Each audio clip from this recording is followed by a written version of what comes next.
Toxic relationships.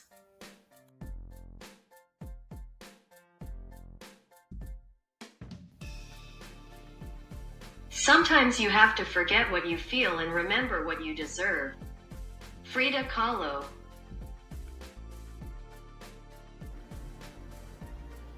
Hi, I'm Julia Alconti, and this is looking closely at a new space on the YouTube channel. Erico Rodalvi with you. Looking with a magnifying glass, I look at reality.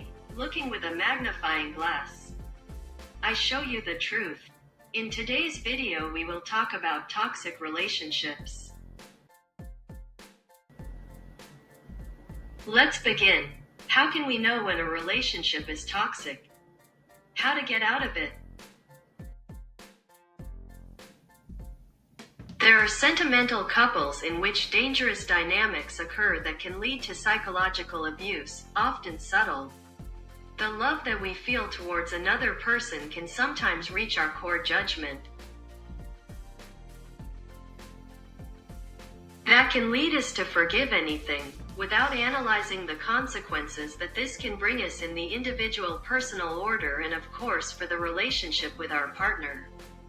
Sometimes we forget that no one has the right to determine another person's life.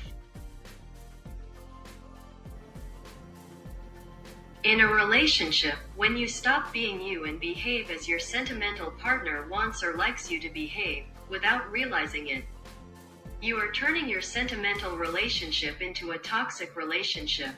Acceptance in this case to avoid arguments or fights is leading you to accept that relationship as toxic.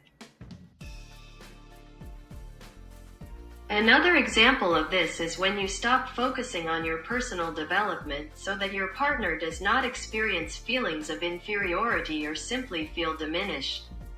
In this case, your partner does not agree to improve himself, but it bothers him that you grow as a person.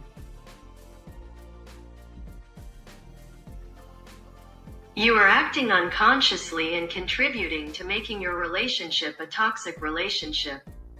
You forget that true love is based on mutual respect, not partner control. I propose that after these examples we see more signs so that you can identify if your relationship, the one you currently have, is toxic. 1. Emotional dependency. 2. Instability in the couple relationship. 3. Your partner is annoyed that you spend time with your friends and family. 4.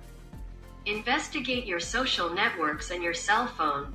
5. Does not respect your privacy. 6. Constantly ask about your work schedules in different ways. 7. He plans your life without asking for your opinion or simply without counting on you. 8. When he does you a favor, he demands immediate reward. 9. He belittles you and makes you understand that if he or she wouldn't be anyone, you couldn't even move on. 10. Regularly use emotional blackmail with you, going so far as not to speak to you for days even if you don't do her will. 11. Control all your friendships. 12. Limit your social and family life more every day. I ask you something. Do you think that all this will affect your emotional, affective, and work development? Of course yes, creating too much toxicity and stress within the relationship. You should not overlook the fact that it is very common for these types of toxic attitudes to normalize for a while. Many times friends and relatives will comment to the victim, "Why do you put up with that? Your partner harasses you. Your partner mistreats you. You have a toxic partner," and many more observations. The victims continue with a blindfold on their eyes. The toxic part of the couple exceeds the limits. It begins to control the way you dress and influences you to change your lifestyle. The toxic part constantly criticizes you, creating complexes and insecurity in you. The toxic part downplays your merits, virtues, advances, and even tries to minimize them.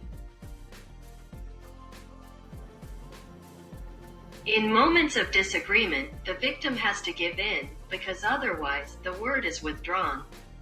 The psychological abuse worsens. The victim is always blamed for everything: work, social, partner and family problems. All this leads the victim to lose communication with her friends and family, but fear of being criticized by them. The damage is so great in the victim that in family gatherings or with friends she avoids giving her own opinions for fear that her partner will reprimand, question or ridicule her. I hope this is not your problem, but if it is and you recognize these behaviors in your relationship, seek psychological help. Seeking psychological help could be recommended if the problem is recognized and there is goodwill on both sides of the couple. Otherwise, my advice is to end the sentimental relationship. It does not matter if there are children, although in this case the break is more difficult and traumatic for the victim.